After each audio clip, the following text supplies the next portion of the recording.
Itu ketika Covid juga, ini gua ngomongin di Indonesia ya, sistem pendidikannya juga dirusak dengan nggak adanya ujian nasional. Ini generasi paling sulit dalam sejarah manusia apalagi di Indonesia. Selama kita merdeka ini generasi paling sulitnya Indonesia. Kenapa? Krisisnya tuh paling banyak terjadi ya.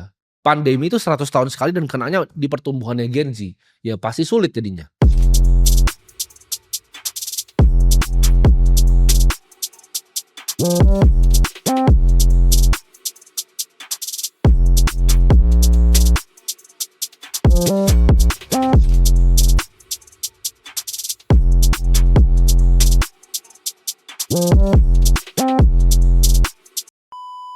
Oke, di sini gue pengen bahas kenapa Gen Z itu miskin. Ini adalah salah satu pertanyaan yang paling banyak ditanyain ke gue, dan gue tahu viewer gue di sini mungkin 50% itu adalah Gen Z, ya sama seperti gue, Gen Z juga. Tapi di sini gue pengen bedah lebih dalam, ya. Pertanyaan kali ini kenapa Gen Z itu miskin? Orang kan banyak nyalain Gen Z ya. Ini mungkin generasi yang memang males, yaitu nanti gue akan bahas tentang mentalitas mereka. Tapi terlalu banyak yang nggak paham tentang sistem yang sekarang sedang terjadi. Banyak akhirnya Gen Z itu yang nggak hidup sama seperti zaman orang tuanya hidup ya. Mungkin kita secara teknologi lebih maju, betul. Tapi orang tua kita waktu itu mungkin mengalami lebih banyak experience dalam hidupnya. Ya, sedangkan Gen Z itu generasi yang paling kesepian, mungkin paling sendirian. Semuanya serba mahal ya, barang-barang mahal. Mereka nggak bisa experience hal-hal yang orang tua kalian tuh bisa experience dulu. Gen Z yang gue rasa di sini kan banyak juga yang baru mulai masuk ke dunia kerja ya. Mungkin yang seumuran gue baru selesai kuliah dan masuk ke dunia kerja, itu kalian mengalami kesulitan di mana uang kalian tuh nggak cukup untuk hidup. Kalian baru lulus ya kan, dijanjin katanya kuliah itu bikin kalian dijamin bisa dapat kerja. Setelah kalian lulus kalian baru sadar bahwa itu semua tidak ada gunanya ya. Dan ketika kalian mau coba apply kerja, mereka cari yang pengalamannya sudah 3 tahun dan kalian sulit sekali cari kerja. Ketika kalian dapat pun kerja sekarang ya, kalian udah berlomba di LinkedIn pakai berbayar segala macam, kalian dapat kerja, apa yang terjadi di pekerjaan kalian? Gaji kalian nggak cukup ya. No surprise ya, gaji kalian nggak cukup, mau bayar kosan aja nggak cukup. Nah, gue akan bahas ini dari kacamata gue sendiri sebagai Gen Z, ini kenapa hal-hal ini tuh justru bisa terjadi ya, baik dari sistem dan dari kaliannya sendiri. Orang tua zaman sekarang itu selalu pressure anaknya, misalnya cowok nih ya mau pacaran sama cewek, di pressure sama misalnya calon mertuanya, lu harus punya rumah sebelum menikahin anak gua. Karena di zaman mereka seperti itu, lu harus punya rumah untuk menikahi anak gua. Itu tuh di saat mereka itu nabung aja nggak bisa ya. Gaji UMR itu hanya sekedar pas-pasan banget untuk hanya bayar kos dan makanan. Sebenarnya kenaikan harga ini ya, jangankan Gen Z kalian yang ngalamin, gue sendiri ngalamin. Kenapa? Karena gue biasa setiap Jumat itu gue suka bagi-bagi yang namanya beras. Beras itu naiknya signifikan sekali ya teman-teman ya. Dulu itu 50.000 gue bisa dapat, sekarang 70.000. Itu pun yang kualitasnya udah nggak sebagus yang dulu. Dan itu naiknya luar biasa. Karena ini gue alamin kan, gue setiap Jumat ya beberapa tahun selalu gue disburse, bertonton tuh gue disburse. Jadi gue tahu banget ya kenaikan harganya. Gue juga bingung nih, gila ini kalau orang yang punya gaji UMR aja buat beli beras aja naiknya udah berapa nih? Belum yang lain. Ini gue sebagai Gen Z yang udah akumulasi harta itu lebih banyak dibanding boomer-boomer yang nonton ini mungkin seumur hidupnya. Gue kasih tahu, generasi sekarang itu lebih sulit dibanding generasi kalian para boomer, dibanding generasi orang tua gue. Kenapa? Nanti gue akan jelasin. Kompetisi dalam kapitalisme ya, gue bilang jauh lebih susah Gen Z dibanding generasi boomer atau bahkan milenial. Tapi pasti ada boomer yang komplain. Boomer akan ngomong, oh Gen Z kan udah serba teknologi, jualan lebih gampang, bisa jualan online. Betul, tapi ini kan namanya pasar ya, persaingan. Zaman dulu untuk bersaing itu jauh lebih mudah. Lu punya toko bangunan, koko lu mau bikin toko bangunan yang 1 kilometer di depan, itu dua-duanya bisa laku. Lebih simpel lah, gue jelasin lebih simpel. Lu mau buka toko elektronik tuh ya di Mangga 2, toko elektronik ya. Tetangga lu buka di sebelah lu toko elektroniknya. Itu bisa kadang customer datang ke tempat tetangga lu, bisa kadang datang ke lu. Dua-duanya bisa cari duit. Sedangkan sekarang ya, satu toko elektronik yang paling murah bisa dapat HPP-nya di Tokopedia, dia banting harga sedikit, semuanya satu Indonesia mati. Gak bisa lagi tuh ecek-ecek pakai modal 100 juta bikin toko elektronik. Jadi kalau tanya gampangan mana nyari duit, dulu atau sekarang? Dulu. Gue mungkin kalau gue hidup nih dengan otak gue yang sekarang, di zaman dulu gue jauh lebih kaya. Jauh sekali gue lebih kaya dibanding sekarang. Kenapa? Karena kompetisinya sekarang itu justru lebih sulit dengan adanya teknologi. Jadi sistemnya winner takes all. Jadi untuk mulai itu jauh lebih sulit. Zaman dulu gampang banget mulai bisnis ya, sangat gampang. Orang juga bodoh banyak kan. Dan dengan era teknologi ini, informasi sedang terbuka seperti ini, semua orang tahu cara berbisnis ya. Semua orang bisa tinggal cari YouTube gimana cara bikin bisnis. Zaman dulu tidak bisa ya. Jadi itu butuh mikir sendiri dan jauh lebih gampang. Orang tua kalian bilang nyari duit zaman kita lebih gampang, itu mereka keliru total. Gen Z itu lahir di dunia ini sejarah-sejarah ya by the way. Di dunia yang paling banyak krisisnya dan paling sulit dalam sejarah manusia. Nah krisisnya apa aja? 2008 Ya, dari masih kecil aja Gen Z itu udah kena financial bubble. Ketika 2020 ya, mereka mungkin yang Gen Z yang lebih baru nih, yang mau sekolah baru mau lulus kuliah, mereka itu sekolahnya lewat Zoom. Mereka sekolahnya lewat digital bahkan. Mereka nggak datang ke sekolah, nggak bersosialisasi. Dan waktu itu ketika COVID juga, ini gue ngomongin di Indonesia ya, sistem pendidikannya juga dirusak dengan nggak adanya ujian nasional. Ini generasi paling sulit dalam sejarah manusia, apalagi di Indonesia. Selama kita merdeka ini generasi paling sulitnya Indonesia. Kenapa? Krisisnya tuh paling banyak terjadi ya. Pandemi itu 100 tahun sekali dan kenanya di pertumbuhannya Gen Z. Ya pasti sulit jadinya. Boomer juga tidak ada potensi teknologi berkembang AI seperti ini yang bisa berpotensi untuk ngacak-ngacak pasar. Gue udah ngomong di podcastnya Deddy Corbuzier tahun 2022 ya, di akhir tahun di situ. Waktu itu di syuting itu sekitar November 2022. Gue udah bilang bahwa AI akan gantikan beberapa job desk dan beneran kan udah keganti sekarang. Ini real case ya, karyawan gue sini sekarang sekitar 20-an orang. Dulu gue punya karyawan tuh 135 tapi 20 orang yang kerja di sini. Itu lebih efisien dibanding 130 yang kerja dulu. Kenapa? Karena teknologinya udah bisa pakai AI gitu. Nyari-nyari apa tuh udah bisa pakai AI. Itu berbeda jauh gitu. Itu cuma dalam waktu 2 tahun teman-teman. 2 tahun. Karyawan gue yang 20-an sama 130 dulu. Lebih efisien yang 20-an, bayangin. Nah ini tesis gue, makanya Gen Z ini akan kasihan. 2030 itu dunia akan berubah. Berubahnya kemana? Ke arah dimana ini semuanya akan based on teknologi. AI ya. Semua finance akan pakai blockchain. Kedepannya juga akan energi udah gak pakai batu bara lagi. Renewable energy, batu bara mungkin 50 tahun abis itu ntar udah hilang abis itu. Orang udah gak boleh pakai lagi dan harus renewable energy, geothermal dan lain-lain. Nah kalau kalian gak bisa jadi bagian sebagai Gen Z, gak bisa jadi bagian dalam revolusi itu, lu akan ditinggalkan jadi sampah di masyarakat. Dan sekarang aja lu udah gak bisa beli rumah, gimana nanti? Ya akan tambah mahal. Karena dengan adanya COVID 2020, percetakan uangnya nyala. Ini banyak yang gak paham efek dari percetakan uang. Kalian cuma pikir percetakan uang itu ke inflasi. Tapi menurut gua ya, ini secara makroekonomi ini yang lebih parah dari inflasi adalah ketika uangnya dicetak, itu akan mengalir ke orang yang lebih punya duit. Oke? Paham nggak? Contoh, uang dicetak, ya kan? Stimulusnya di US, orang beli saham. Saham yang punya siapa? Ya orang-orang Elon Musk lagi yang tambah kaya. Dengan mereka tambah kaya, mereka beli aset. Ya, mereka beli aset keras, yaitu properti biasanya. Mereka dapat uang dari ngerampokin capital market dari orang-orang miskin. Uangnya dipakai untuk dibelikan properti yang banyak. Properti harganya skyrocket. Jadi itu bukan cuma di basing currency secara inflasi, CPI. Enggak, teman-teman. Ya. Ini bukan cuma soal angka inflasi yang kalian harus paham. Tapi ini adalah ketika gaji lu nggak naik, tapi aset kelas naik, itu mampus. Kenapa itu mampus? Nah ini gue udah mulai masuk ke bagian satu nih yang gue pengen bahas, yaitu sistemnya seperti apa. Ketika gue bilang tadi, gaji lu itu nggak naik, tapi aset lu naik. Orang contoh ya, gue punya properti. Kalau gue punya properti yang gue sewakan, apa yang gue pikir? Cuman satu, yang namanya yield. Ya gue bisa dapat berapa persen dari properti capital yang gue keluarkan. Gue punya rumah 1M, ya kan? Pukul sederhana aja, 2,5%. Ya, gue at least mau yieldnya 2,5%. Masa gue mau 1% gitu kan? Sebenarnya nggak ada yang mau yieldnya 2,5%, tapi di Indonesia begitu ya. Kalau di Amerika bisa minimal 5% karena mereka nggak mau kalah sama depositonya. Tapi orang Indo kebanyakan bodoh kan. Jadi mereka properti 2,5% kebanyakan di sini. 1 miliar rumah itu bisa disewain, dikontrakin setahun tuh 25 juta. Jadi mereka itu ada persenan yang ada di otak mereka. Ini harus disewakan berapa? Rumah 2 miliar, ya kita sewakan 50 juta begitu. Kalian bisa cari aja di market yang memang begitu ya, 2,5%. Nah yield ini ya, orang yang tadinya gajinya UMR untuk kontrak yang 50 juta atau UMR lebih dikit kontrak yang 50 juta, itu ketika rumahnya jadi 3 miliar itu naik jadi 75 juta nanti. Jadi kontrakannya naik karena rumahnya apresiasi dan orang yang punya rumahnya minta yield. Nah ini jadi siklus kematian gue bilang ya.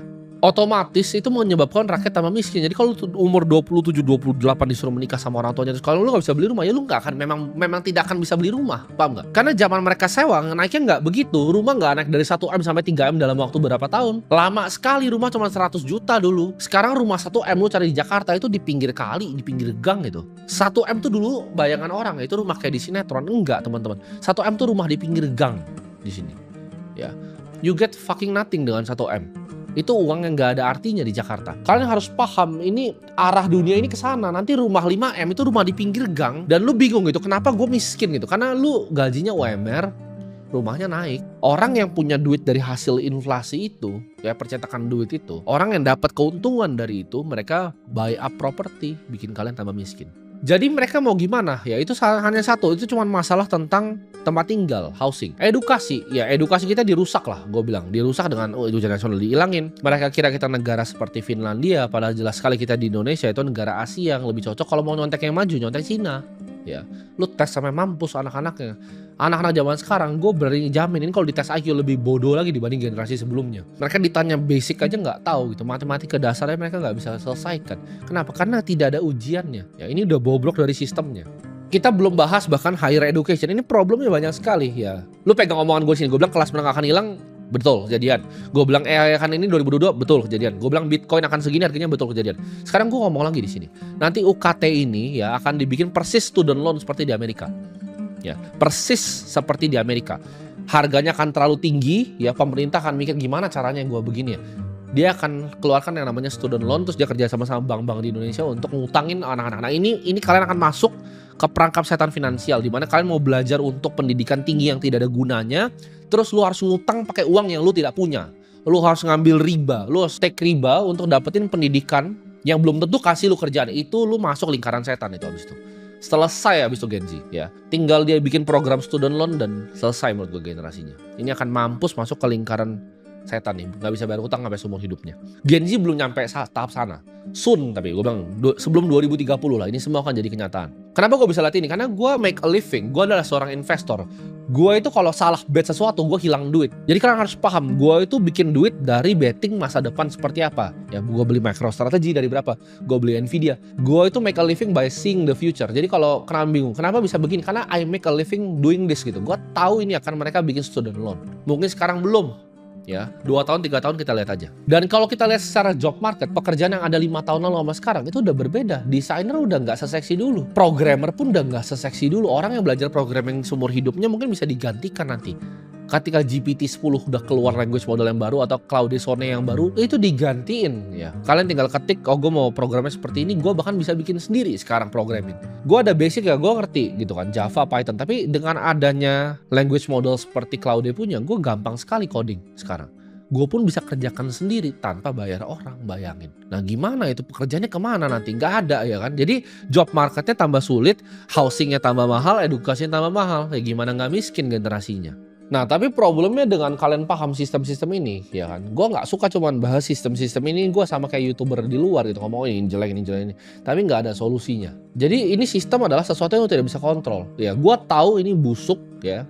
Tapi cari cara untuk ngakalinnya. Yang lebih penting untuk kalian pahami ya. Kalau sistem gue garis bawahi adalah krisisnya banyak ya. Mereka juga bingung, yang elit-elit global ini bingung, mereka cetak uang kebanyakan, ya. Orang yang kaya teman-teman mereka jadi bisa beli aset, yang beli aset kebanyakan tuh bikin miskin generasi yang di bawah. Ini gitu, simple. Ya itu sistemnya. Rumah tambah mahal, edukasi tambah mahal. Ya yang punya kampus tambah serakah, mau tambah mahal. Semua tambah mahal. Sekarang, mentalitasnya Gen Z ini yang gue pengen bahas ke kalian, ya. Apa mentalitas lu pada semua yang nonton ini ya? Itu bikin lu jadi miskin. Nah kita mapping dulu sini, Gen Z itu sekitar 71,5 juta ya. Jadi ada 27% warga Indonesia itu Gen Z. Besar sekali ya. Jadi gue yakin 50% harusnya nonton ini tuh adalah Gen Z. Kalau misalnya data dari YouTube Analytics tuh benar. Jadi gue ngomong ke setengah dari kalian. Kayak gue bilang tadi, jangan fokus di hal yang lu gak bisa kontrol ya. Sistem tuh lu gak bisa kontrol, lu udah ada dari sebelum lu lahir. Tapi apa yang lu bisa kontrol adalah cara lu untuk menghadapi sistem itu atau mentalitas yang lu punya. Nah ini mentalitas yang pertama yang gue pengen buang dari otak lu semua ya. Mentalitas sok pinter. Ini penyakit yang paling parah ya, yang gue lihat di generasi Z ya. Mereka itu orangnya prakteknya nol besar. Gue kan punya perusahaan ya, gue punya beberapa perusahaan, ada yang karyawannya banyak Gen Z ya. Gue ada invest di perusahaan yang ribuan karyawan juga. Ya gue udah lihat berbagai macam manusia di muka bumi ini ya. Di bawah matahari ini gue udah lihat banyak sekali manusia. Gen Z itu agak sedikit unik dibanding milenial dan juga boomer. Gue juga punya karyawan tuh sampai yang boomer ya teman-teman ya. Tapi kalau kita lihat dari Gen Z ini sendiri, Gen Z itu punya karakter sok pinter karena mereka ngerasa mereka itu sering nonton sesuatu dan teori tapi prakteknya nol besar.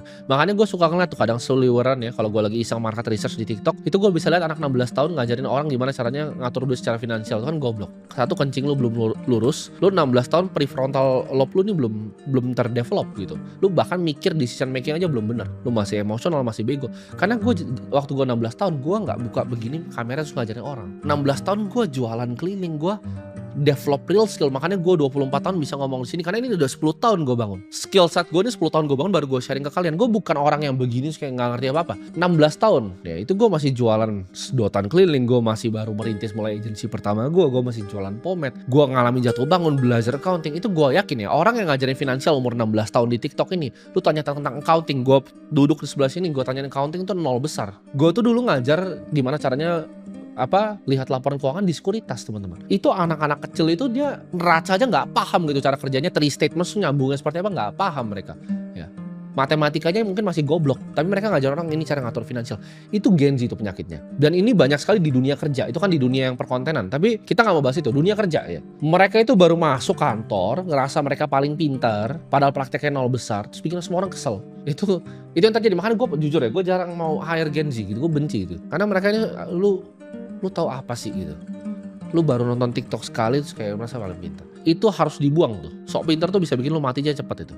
Mereka itu kayak orang tolol. Jadi mereka gampang sekali teradiksi gitu. TikTok, scroll, IG Reels, scroll. Mereka tuh attention span-nya kecil. Mereka paling paham tuh kalau ada artis siapa yang selingkuh, ya ada isu sosial apa. Dan mereka tuh generasi yang paling peduli isu sosial ya. Mereka lebih peduliin ya, contohnya global warming dibanding keluarganya nggak makan. Nah itu Gen Z tuh. Ya, mereka lebih peduli lingkungan, bullshit itu dibanding keluarganya makan.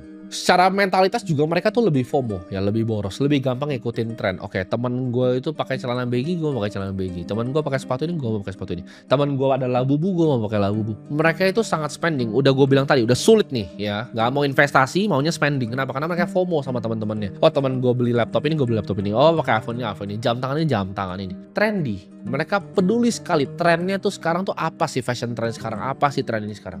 Gue bisa melihat kefomoan Gen Z itu di saat waktu itu gue kan sponsorin Lisa ya kesini ya.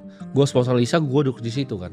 Gue duduk, jujur ya, gue nggak pernah ke konser begituan sebelumnya, itu karena gue sponsor aja. Gue duduk kan, terus gue dengar berteriak gitu, gue sampai lompat dari kursi gue, serius gue kayak ini apa ya, ini gue lihat sampai di atas itu kan. Ini apa sekte apa ini, gue kayak salah tempat gitu.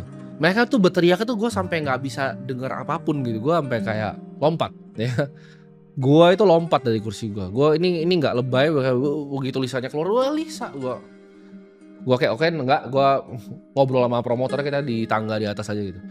Nggak ada, ini not for me. Nah tapi kan itu menunjukkan seberapa FOMO. Dan gue nanya sama teman gue yang bawa Lisa ke sini. Bro ini apa namanya tiketnya lakunya kapan? Kebanyakan H-2, H-1, kalian bayangin gak? Jadi ketika Lisa itu ada di marquee di Singapura, viral di TikTok, mereka baru mau cepat-cepat beli tiketnya di Indonesia. Jadi akhirnya sold out semua, tapi itu H-1, H-2. Dan pas gue datang ke sana bahkan, gue datang kan itu di bawah mau mulai gue agak ngaret sedikit karena macet kan. Itu mereka lari ya di eskalator itu kayak zombie, teman-teman. Zombie apokalips. Itu ajudan gue di samping udah begini-begini, udah kayak sampai nggak bisa geser mereka gitu. Itu teman-teman ya, itu FOMO ya. Dan gue lihat dengan mata kepala gue sendiri, kok bisa lu sampai se-FOMO itu gitu. Generasi Z ini ya, harus sadar kalian. Dan tadi penyakitnya lagi gue bilang suka konsumsi informasi aneh. Jadi bukan masalah si anak yang so pinter yang sajin informasinya, tapi teman-teman yang seumuran pikir oh ini orang pinter gitu. Itu namanya konsumsi informasi aneh. Lu belajar finance dari anak 16 tahun, what the fuck do you get gitu. Dia nggak ngerti apa-apa gitu, nggak paham apa-apa. Apa yang lu dapatkan dan siapa yang nonton, kan lebih goblok lagi dari nonton. Informasi aneh itu, jadi masukin informasi aneh ke kepala kalian terus menerus. Stop begitu, kalian informasi aneh terus lama-lama LGBT kalian telan juga gitu kan. Jangan begitu. Mau dengerin orang, lihat dulu oke bisnisnya berapa nih. Oh ini karyawan ada yang 7.000 nih. Oh track recordnya ini, outletnya di sini jelas. Ada tempat fisiknya ini. Oke gue mau belajar bisnis dari dia. Jangan kayak oh ini gue ngajarin kalian cara bikin bisnis pertama di 16 tahun 100 juta per. Dari mana? Ngemeng gitu kan. Ya dari mana? Lu langsung jadi gembel gitu. Lu bener jadi gembel nanti. Gen Z ini juga nggak pikir panjang ya, mereka YOLO. Ada apa? Gas dulu ya kan. Apa konser Lisa gua nggak bisa makan besok, gua gas dulu ya kan. Gua mau beli labubu walaupun gua nggak makan, gas dulu. Mereka tuh generasi paling nggak sabar ya, semuanya serba instan. Oh gue kripto pasti kaya. Makanya gua punya konten tuh banyak dimisartikan, dibilang Timothy ngajar orang cepat kaya dan lain-lain. Lu goblok lu bilang kayak gitu. Kapan gua ngajar lu cepat kaya ya? Gua kaya di 10 tahun loh. Gue gak kayak kemarin sore. Borong Bitcoin gue series itu 19 bulan teman-teman. 19 bulan. Itu apa cepatnya? Lu jangan kira oh main kriptonya trading besok kaya. Lu tuh jadi gembel aja. Jangan lu pikir oh ini bikin bisnis ini besok jadi kaya. Nggak ada ya. Nggak ada yang bisa kaya secara instan. Itu pikiran Gen Z itu instan. Mereka spending banyak banget ya. Subscription Netflix ya kan, Disney Plus, Amazon Prime disikat semua sama mereka. Cuman buat entertainment. Bos, gue kasih lu nih, gue 16 tahun, itu gak ada yang namanya nonton tuh gak ada waktu. Kerja, karyawan gak punya cuman 2, gue admin sama orang gudang. Lu di situ nonton gitu kan, nonton, gabut nonton, terus TikTok, cewek-cewek. Ya gimana mau makan? Rumah tambah mahal bos. Edukasi tambah mahal, mobil tambah mahal, lu nggak bisa biayain, nanti orang tua lu nggak bisa makan, Terus lu pikir aduh gue beli Netflix dulu dari Shopee nih. Jangan ya teman-teman ya. Mereka itu problemnya bukan cuma spending seperti itu, tapi spending untuk realita yang pahit gue sebutnya. Jadi mereka karena hidupnya mungkin mereka ngerasa mental health, tertekan. Nah itu pedulnya lingkungan, mental health, isu-isu sosial, politik, itu nggak ngasih lu makan bos. Lu sadar gitu, ketika lu fokus ke hal-hal yang nggak penting itu lu dan keluarga lu yang nggak makan, cari duit dulu. Jangan lu kayak coping mechanism gitu loh. Oh gue pengen belanja baju, gue belanjain deh ini, self reward, nggak perlu begitu ya. Investasi dulu, sabar dulu, kerja dulu, telentai dulu, belajar telentai. Nah ini gue ngobrol ke orang-orang ya yang mungkin pernah punya restoran atau punya bisnis yang offline. Ini kebiasaan karyawan lu pasti suka mesen barang ya ke tempat outlet lo. Jadi kalau yang punya restoran di mall nih pasti paham nih. Mereka bingung kok tiba-tiba ada paket-paketan, itu karyawan yang pesan tuh yang gaji UMR. Tapi kalau lu tanya karyawan lu yang pesan itu kenapa? Mereka yang tanya, oh ini karena teman saya beli ini. Mereka bisa saking FOMO-nya mereka pesen ya barang-barang paket mereka itu ke tempat kerjaan mereka. Itu lu pikir nggak tuh karyawan-karyawan bodoh ini? Paham nggak kalian? Itu sering sekali terjadi ya di semua restoran yang ada di Indonesia.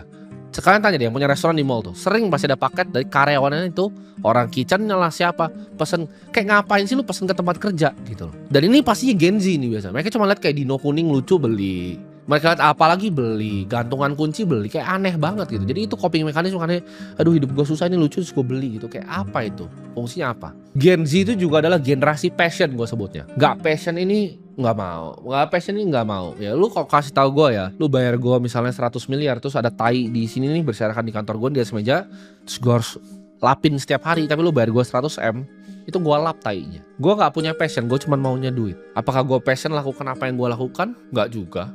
Apakah gue passion ngeliat market? Nggak juga. Apakah gue passion ekspansi? Nggak juga. It's all about money.